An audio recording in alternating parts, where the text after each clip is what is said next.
Kalau kita buka Al-Quran, maka di pertengahan Al-Quran itu kita akan berjumpa dengan surah Al-Kahfi.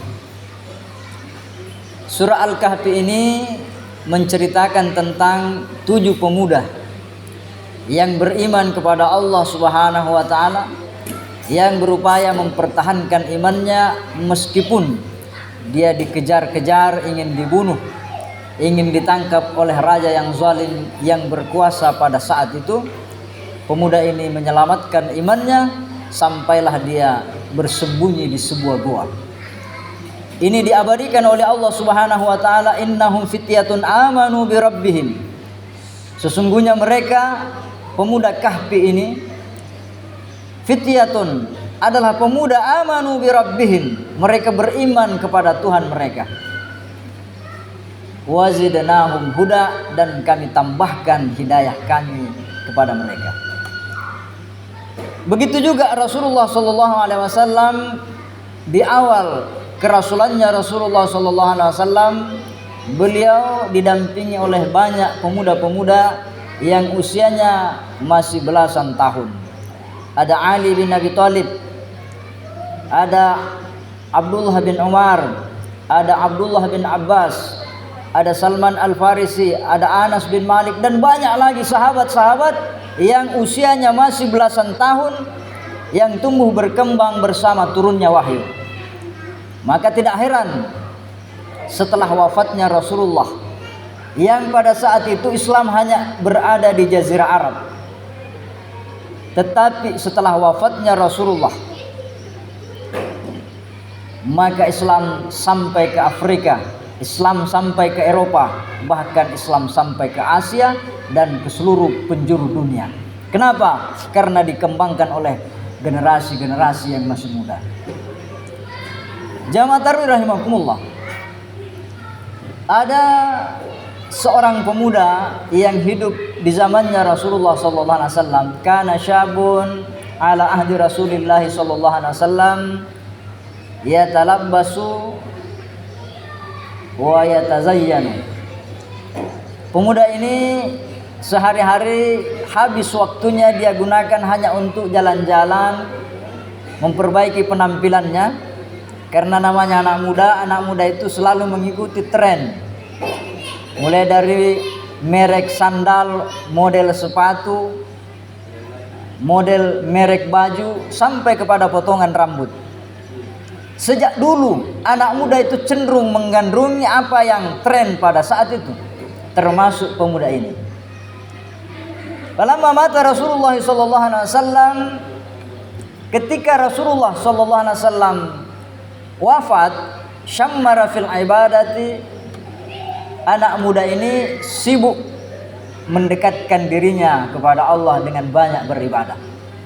Faqila lahu, maka dikatakan kepada pemuda ini, lau fa'alta hadza ala ahdi Rasulillah, seandainya engkau melakukan ini di saat Rasulullah masih hidup, laqarrat ainahu laka, sungguh akan bahagia Rasulullah melihat engkau yang usiamu masih muda dan taat beribadah.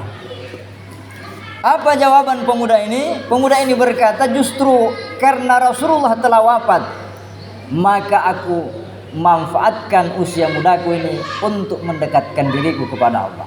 Kenapa? Karena dalam kehidupan ini ada 2 harapan terbesar kita terhadap rahmatnya Allah Subhanahu wa taala.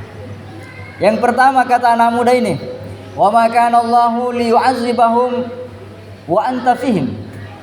Wahai Muhammad, tiadalah Allah akan menurunkan azab sementara engkau masih hidup, engkau tinggal bersama mereka. Selama Rasulullah sallallahu alaihi wasallam masih hidup, maka jaminannya tidak akan pernah turun azab dari Allah Subhanahu wa taala. Tidak ada gempa bumi, tidak ada tanah longsor, tidak ada banjir, bahkan tidak ada gunung meletus. Kenapa? Wa anta fihim, Nabi Muhammad adalah rahmah, tidak akan pernah diazab umatnya sebagaimana umat-umat terdahulu. Setelah Rasulullah wafat, jaminan ini sudah tidak ada, kata anak muda ini. Maka sisa 1 jaminannya agar kita tidak diazab oleh Allah. Apa itu? wa ma kana Allahu mu'adzibahum wa hum mustaghfirun. Dan tiadalah Allah mengazab mereka dan mereka senantiasa memohon ampun kepada Allah Subhanahu wa taala. Jikalau satu kampung, satu negeri, satu tempat penduduknya senantiasa beribadah, banyak beristighfar, yakin dan percaya, macawi mupi pammasina pong Allah taala, mabilai paccalanna pong Allah taala. Itu kata anak muda ini. Jamaah sekalian yang sama berbahagia, Umar bin Abdul Aziz radhiyallahu an, beliau berpesan, "Idza ra'aitumus syaba yulazimul masjidah farju khairahu." Jikalau engkau melihat ada anak muda yang rajin ke masjid, dia aktif dengan kegiatan-kegiatan di masjid, maka harapkanlah kebaikan pada tempat itu. Makanya di masjid-masjid itu ada namanya pegawai syarat, ada namanya panitia pembangunan, dan ada namanya remaja masjid. Tapi banyak kampung masjidnya tidak ada remajanya. Iya, yang azan orang tua, yang imam orang tua, yang umumkan, yang menyapu, pokoknya semua orang tua nih. Iya, dia kalau lokur itu tidak ada harapan beberapa tahun ke depan. Umar bin Abdul Aziz berkata, kalau engkau melihat ada pemuda yang aktif dalam kegiatan-kegiatan di masjid, maka harapkanlah kebaikan negeri itu, kampung itu, dan generasi-generasi yang ada di sana. Suatu ketika Umar bin Khattab radhiyallahu an, beliau ra'a syaban yatasahharu ilal masjid. Dia berjumpa dengan anak muda yang setiap sore dia rajin ke masjid. Sebelum azan dia sudah berangkat, menyapu, pokoknya banyak kegiatannya di masjid. Maka Umar bin Khattab berkata, "Ya syabu laqad asra'ta." Wahai anak muda, sungguh engkau terlalu pagi. Artinya usiamu masih muda, engkau terlalu cepat untuk menyibukkan dirimu beribadah. Anak muda kan biasa kalau sore-sore senangnya jalan-jalan. Kalau sekarang ngabuburit, ya, jalan-jalan. Senangnya nongkrong di warkop, senangnya online, senangnya main musik, senangnya olahraga. Tapi anak muda ini didapati oleh Umar yatasahharu ilal masajid. Dia setiap sore rajin ke masjid. Laqad asra'ta, kata Umar, engkau terlalu pagi. Usiamu masih produktif. Ya, temanmu masih sibuk dengan kegiatan-kegiatan hura-hura. Apa jawaban anak muda ini? Anak muda ini berkata bahwa laisa samaru, laisa kullu samarin yablughun nadjah. Tidak semua buah-buahan itu mencapai waktu masaknya. Jangan mengatakan saya masih muda. Tidak ada jaminan bahwa saya akan hidup sampai tua. Ya, kan seperti itu jemaah sekalian yang sama berbahagia. Jadi harapan kita adalah kepada generasi muda kita. Sebagaimana Nabi Isa alaihissalam, kalau dia berjumpa dengan anak muda, dia berkata kepada anak muda itu, "Ya syabu, laisa kullu zar'in yablughul hisadah." Wahai para pemuda, jangan engkau sia-siakan usia mudamu, karena tidak semua tanaman mencapai musim panennya. Kadang belum waktunya dipanen sudah datang penyakit, datang banjir, datang wereng dan sebagainya. Sebaliknya, Nabi Isa alaihissalam kalau dia berjumpa dengan orang tua, "Ya syekhu, wahai orang-orang tua, madza yuntazaru, apa lagi yang kau tunggu? Az-zar'u iza balaga waqtal hisadi." Tanaman itu kalau sudah sampai waktunya dipanen, ya tinggal dipanen, kan begitu. Mapute ni welua tak sipuni sita. Sudah rabun mata, kena hujan sedikit, bolo ke sitawe. Waktunya anak muda biar buka baju wae pokokna di gagasan. Pede makanjai, pede matarangi bangkungnya. Ya Syekh, wahai para orang tua, apa lagi yang kau tunggu? Tanaman itu kalau mau dipanen ya dipanen mi. Artinya apa? Persiapkan dirimu untuk menghadap kepada Allah Subhanahu wa taala. Anggap Ramadan ini sebagai Ramadan terakhir buat kita. Artinya apa? Supaya kita tidak meluangkan waktu kita, tidak melewatkannya sia-sia. Kemudian jamaah tarwih rahimakumullah. Yang terpenting adalah bahwa kita menyadari kata Rasulullah sallallahu alaihi wasallam, "Innal 'abda idza balaga arba'ina sanah." Sesungguhnya seorang hamba apabila telah sampai usianya 40 tahun, walam yaghlib khairuhu ala syarrihi, falyanuh ala nafsihi. Kalau usianya sudah mencapai 40 tahun dan tidak berubah, tidak bertambah kebaikannya daripada keburukannya, hendaknya dia menangisi atas dirinya atau dia persiapkan jalannya menuju neraka.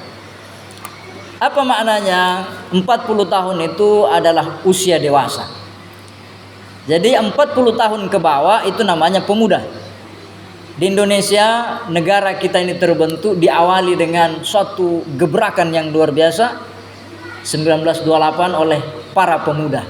Apakah pemuda yang 17 tahun? Bukan. Ada yang 30 tahun, ada yang 40 tahun. Pada zaman itu disebutlah dia sumpah pemuda. Maka 40 tahun ke bawah namanya pemuda. 40 tahun ke atas namanya orang dewasa. Karena dia sudah mencapai 40 tahun maka pemikirannya dewasa. Maka dia gunakan waktunya lebih banyak untuk menanam nilai-nilai kebaikan daripada banyak waktunya sia-sia. Kalau anak muda banyak nongkrong di warung kopi, banyak nongkrong di jembatan, di pinggir sungai, di pinggir pantai, jalan-jalan, banyak olahraga, wajar. Tuh tua tuli olahraga, melo komaga. Iya. Poso aja itu. Nah, 60 tahun ke atas, ogi emak kede lato-lato. Kege latokmu. Bukan mi orang tua, oher manina sayang anak oher. Bahasa ogi na lato-lato. Jamaah sekalian yang sama berbahagia. Yang terakhir, kewajiban sebagai anak muda menghormati orang tua. Sebagian kewajiban orang tua adalah menghargai atau menyayangi anak muda. Anak muda, kalau Anda ingin sukses, maka hormati orang tua. Belajar dari pengalamannya, belajar dari senioritasnya. Menghargai orang tua itu cukup satu alasan, karena dia lebih tua daripada Anda. Tidak penting dia sarjana, tidak penting dia ahli agama, yang penting dia lebih tua dari Anda, maka Anda harus menghargainya. May yukrimu syekhan li sinnihi qayyadallahu lahu may yukrimuhu inda sinnihi. Siapa yang menghormati seseorang karena usianya, maka Allah akan menjadikan dia berteman. Ada nanti orang yang menemaninya, yang memuliakannya ketika dia sudah tua. Artinya apa? Kalau kita ketemu ada orang tua, tapi dia tidak dihargai lagi oleh anak muda, berarti orang tua ini waktunya dia masih muda, tidak menghargai juga orang tua. Ya, anak muda kalau Anda mau dihargai nanti kalau usia tua, hargai juga orang tua. Ya, jangan sampai matua ini maka dawi matua bawa meroh. Itu matua salai. Ya, kenapa tidak ada yang dengari? Kenapa? Mungkin waktunya dia muda, pas aju na bilang orang Mandar. Ya, pabali-bali boleh tomatua, akhirnya na bali-bali itu tomatua. Itu pesannya Rasulullah sallallahu alaihi wasallam.